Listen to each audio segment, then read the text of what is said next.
സർവമായ കണ്ടേ നീ കണ്ട അതിനകത്ത് വിനീതിൻ്റെ മോള് ആക്സിഡൻ്റായിട്ട് കിടക്കുമ്പം വിനീതിൻ്റെ മോനെയും കൊണ്ട് വന്നിട്ടൊരു സീനില്ലയോ, വെന്റിലേറ്ററിൽ നിന്ന് ഇറക്കണമെങ്കിൽ ഞാൻ നിൻ്റെ പെർമിഷൻ ഇല്ലാതെ ഇറക്കത്തില്ലെന്ന്.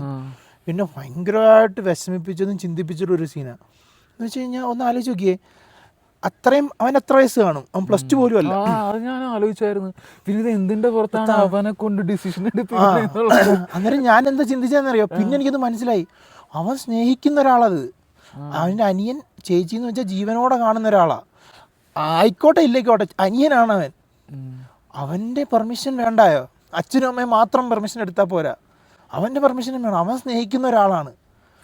അതായത് അവിടെ 18 വയസ്സല്ല, പ്രായത്തിന്റെ മെച്യൂരിറ്റി വയസ്സല്ല നമ്മൾ ഡിസൈഡ് ചെയ്യുന്നത്. അതായത് എനിക്ക് നിന്നെക്കുറിച്ച് അറിയാം, വിനീതിന് അവൻ്റെ മോനെ അറിയാം, അവൻ എത്രമാത്രം അവളെ സ്നേഹിക്കുന്നതെന്നറിയാം. അന്നേരം ആ ഡിസിഷൻ മേക്കിങ്ങിൽ അവൻ ഇൻവോൾവ് ആവണമെന്ന് അവൻ നിർബന്ധമുണ്ട്. അത് ഒരിക്കലും പ്രായം കൊണ്ടല്ല. ഇപ്പോൾ നമ്മളിപ്പം അനസ്തേസിയൊക്കെ ഒപ്പിട്ട് വാങ്ങിയപ്പോൾ 18 വയസ്സിന് മേളിലുള്ളവരുടെ സൈൻ എടുക്കുന്നുള്ളൂ.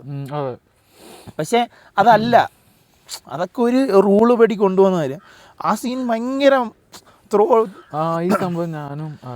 തോട്ട് പ്രൊവോക്കിംഗ് ആണ്. എന്ന് വെച്ചാൽ അത് ചിലപ്പോൾ 80 വയസ്സുള്ള അപ്പൂപ്പൻ്റെ അടുത്ത് ചിലപ്പം ചോദിക്കണമെന്നില്ല. മനസ്സിലായോ? അത് പ്രായം എന്നുള്ളതൊന്നും ഒരു പരിധിയൊന്നുമല്ല.